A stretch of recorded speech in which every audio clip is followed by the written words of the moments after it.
Ukinami Yuzuha is the game's first true Anomaly support. Her kit is entirely focused on enhancing Anomaly buildup and boosting damage for Anomaly based agents. She brings very powerful buffs to the table, not just for her team, but also for herself. The main goal of this video is to go over Yuzuha's gearing options. There are quite a few options to choose from, each with their own pros and cons, and I want to avoid going over all options in my full guide. So I'm making this as a separate video that I can reference later. That said, it should still work as a standalone video and as an info dump for anyone looking to learn more about the different gear setups. With that disclaimer out of the way, let's start by looking at Yuzuha's supportive abilities, which comes from her core passive, additional ability, and the Sweet Scare and damage over time skill. Starting with her core passive. When Yuzuha uses her EX special or ultimate, she applies the Tanuki Wish effect to the whole team, including herself. Any agent with the Tanuki Wish buff will deal 15% more damage and gain 40% of Yuzuha's initial attack. That's the attack stat listed on her base stat screen before entering combat. And we get this bonus as a combat attack buff. This buff caps out at 1200 attack once Yuzuha's initial attack reaches 3000. Next for her additional ability. For every point of Anomaly Mastery Yuzuha has over 100, she provides a scaling buff to everyone affected by the Tanuki Wish buff. This buff includes Anomaly buildup rate, attribute Anomaly damage, and disorder damage. Every point above 100 grants a 0.2% increase, up to a maximum of 20% at 200 Anomaly Mastery. By default, at level 60 with a rank E core passive, Yuzuha starts with 124 Anomaly Mastery, giving a 4.8% boost to all the aforementioned bonuses right out of the box. So every additional point of Anomaly Mastery we get enhances her supportive potential. And now let's quickly go over her Sweet Scare and damage over time effect, which has some unique mechanics. When Yuzuha hits an enemy with either her EX special or ultimate, she applies this Sweet Scare debuff to them. While this debuff is active, the enemy takes damage over time from one of two skills tied to Yuzuha's basic attacks. This dot initially deals physical damage, but it can change its attribute once per application. The damage of the dot is relatively low, but the important part is that it doesn't contribute to the actual anomaly damage calculations, and only lowers the amount of build-up needed to trigger an attribute anomaly. But the main takeaway here is that Sweet Scare helps apply attribute anomalies faster, leading to more frequent attribute procs and more disorders, which Yuzuha also boosts. This brings her kit full circle as a highly synergistic anomaly support. Now that we've got a general idea of what she brings to the table, let's talk about gearing options. Starting with main stats. There are two key breakpoints we're aiming for when building Yuzuha for support. So slot 5 and slot 6 are more or less locked in place. Slot 5 should be attack percent and slot 6 should be anomaly mastery. That leaves slot 4 as our flex slot, where we can tailor the build depending on the team or preferences. The options for slot 4 are anomaly proficiency, attack percent, or one of the crit stats. My baseline recommendation is attack percent in slot 4, attack percent in slot 5, and anomaly mastery in slot 6. This setup gives us the core stats Yuzuha scales from, while minimizing the substats needed to reach the stat breakpoints. It's also a safe all-around choice that works well in any anomaly team where we would want to slot Yuzuha in as a support. If we're specifically supporting a physical anomaly agent like Piper, Jane, Alice, or any future physical anomaly unit, we'll want to swap out the attack percent in slot 4 with anomaly proficiency. This setup gives us a solid initial attack to work from, but also increases Yuzuha's personal anomaly damage, which in turn reduces the negative impact she'll have on the assault attribute anomaly, since her contribution to the damage would be a bit higher. And for the final option, we have the crit stats, where we use either crit rate or crit damage in slot 4. This is basically an upgraded version of the baseline build aimed at maximizing Yuzuha's personal damage in non-physical teams. However, it comes with the catch that it needs really strong substats to work. In most cases, this should be treated as a long-term optimization goal and not as an immediate priority.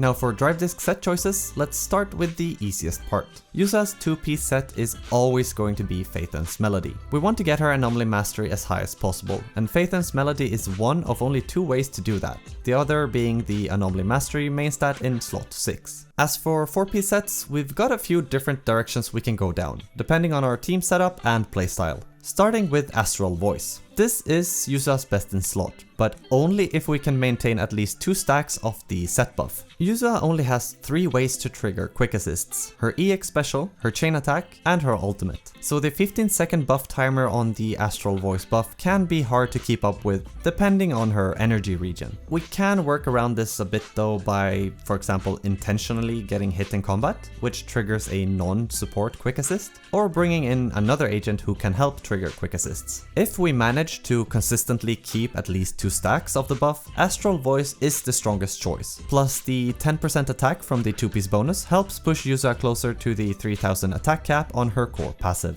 If we don't want to bother thinking about the Astral Voice stacks, Proto-Punk offers a more reliable and essentially passive 15% general damage increase, just 1% less than the 2 stacks of the Astral Voice buff. Since we're already incentivized to use Yuzuha's defensive assist for better sugar point economy, this set gives us solid uptime on its 4-piece buff, triggering whenever any team member uses a defensive or evasive assist. The downside to this set is that the 2-piece bonus gives us nothing of value to Yuzuha or her team, but the low effort and high uptime of the damage increase can still be worth the trade-off. If we're looking for more energy regen, Swing Jazz is a viable but less optimal option. Its 4-piece effect also grants a 15% general damage increase, just like Proto-Punk. The issue with this set is the trigger condition of this buff. It only activates after an ultimate or a chain attack, which makes uptime less reliable compared to just using assists. That said, if we feel like we really need the energy regen for smoother rotations, this set can help fill that requirement. And finally, Freedom Blues. This is a very niche pick, but can potentially be powerful. If the team's main damage dealer is a physical anomaly agent like Piper, Jane or Alice, and we already have another supportive agent with, for example, Astral Voice in the team, Freedom Blues can be valuable. But it is only in short bursts, since the trigger for the 4-piece set bonus comes from using EX specials, and Yuzuha has a relatively low use of EX special throughout a combat scenario. So this set only really shines in very specific scenarios and team comps. Unless we know exactly what we're building towards, this isn't really a set I generally recommend. Now let's move on to W engines, where Yuzuha actually has quite a few solid options to choose from. First up is the Unfettered Game Ball from the Battle Pass. It provides 50% energy regen as an advanced stat, which is nice, but it has the lowest base attack of any of the support A rank engines, which will make it harder to hit the 3000 attack needed to cap out Yuzuha's core passive buff. Its passive effect grants crit rate to allies attacking enemies affected by flinch, which sounds good, but crit stats do almost nothing for most anomaly agents. So while the engine isn't terrible, it doesn't really align with her strengths. Next is Sokaku's Bashful Demon, which is surprisingly strong in terms of raw stats. The attack percent advanced stat makes it much easier to reach the 3000 attack breakpoint, giving us more flexibility with substats elsewhere. However, the passive effect is a bit underwhelming for Yuzuha. She doesn't have a reliable way of triggering more than 1 stack of the engine effect, which limits its supportive value. Still, if we're just looking for raw stats, it could be a solid pick.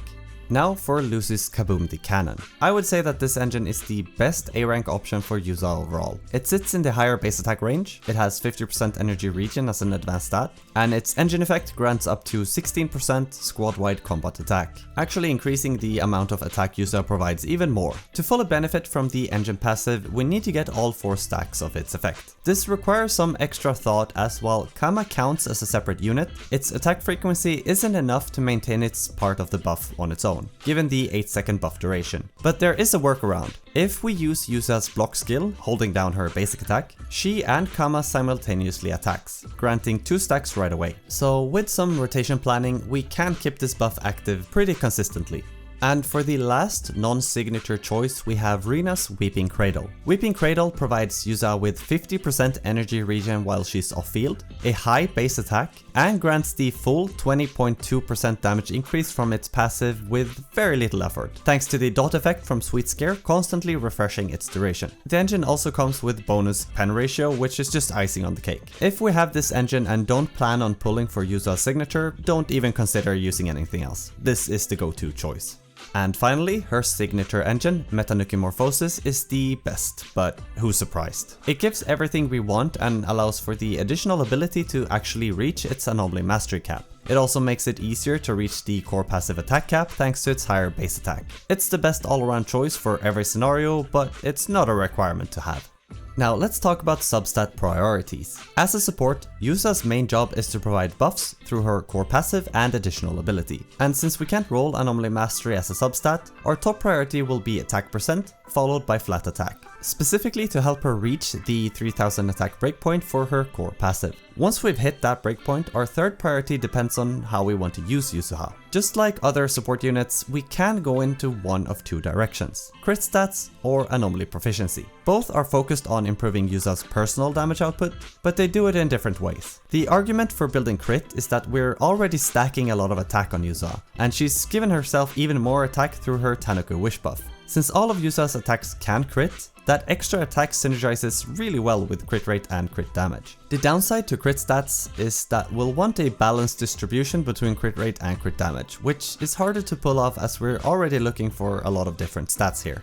On the other hand, going for Anomaly Proficiency directly improves the Assault attribute anomaly damage, which Yuzuha will be triggering quite frequently thanks to her high anomaly output. It's also simpler to build around this path. After all, it's easier to focus on 3 stats instead of 4. And if we're planning on using Yuzuha alongside a physical anomaly carry like Piper, Jane or Alice, then Anomaly Proficiency is definitely the way to go. Now let's wrap things up with a quick summary of the builds we've covered. I've put together a few different setups that cover different use cases and priorities. They're all pretty similar, with only minor tweaks needed between them. With the info in this video, you should be able to tweak these setups or build your own version based on what you have access to. Let's start with the general Anomaly Support setup. This is the low effort all-purpose build. This setup gives us a strong baseline for all of Yuzuha's core supporting stats without relying too heavily on substats. It's a great starting point for any anomaly focused team. Choosing between Proto-Punk or Astral Voice here depends on how involved we want to be with her gameplay. Astral Voice will reward tighter rotation management but demands more attention to maintain the stacks. If you prefer a more hands-off approach, then Proto-Punk is the easier option. If we're building Yuzuha to support a physical anomaly DPS, we'll want to swap out the attack percent disc in slot 4 for anomaly proficiency. And the substat priority also shifts to prioritize anomaly proficiency over crit stats. This helps reduce Yuzuha's impact on assault attribute damage while keeping her support value high. If you're curious about how many attack percent and flat attack rolls we need for the different builds, I've put together some stat matrices. Feel free to skip to the one you're interested in. That's it for this breakdown. I hope it was helpful in some way. Thank you for watching, and I'll see you next time.